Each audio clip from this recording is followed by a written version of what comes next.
سلام، مخلصم. ارادت، وقتتون بخیر. ممنون میشم اگه این ویدیو رو میبینین یک کوچولو وقتتو به من بدین. چون تازه فعالیتمون رو شروع کردیم تو یوتیوب و بیوگرافی چیزی نذاشتیم، گفتم این ویدیو رو بذارم تا بیشتر با هم آشنا بشیم.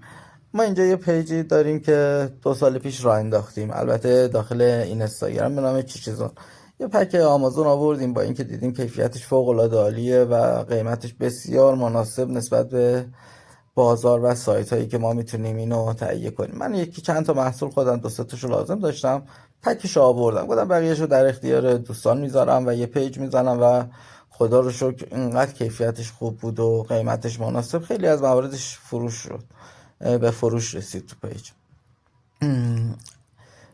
قیمت اصلا تو تصویر مشخص کیفیت کالا.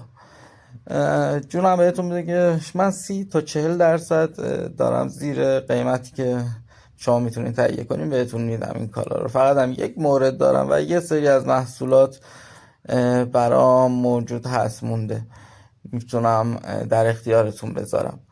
ممنون میشم که از من حمایت کنین و من بتونم دوباره این چرخه رو ادامه بدم و شما هم لذت ببرین از این کیفیت و از این محصولات با قیمت فوق‌العاده‌شون. دوستتون دارم. مرسی که تا اینجا ویدیو همراه من بودین. سپاسگزارم. فعلا خدا نگهدار. راضی باشین.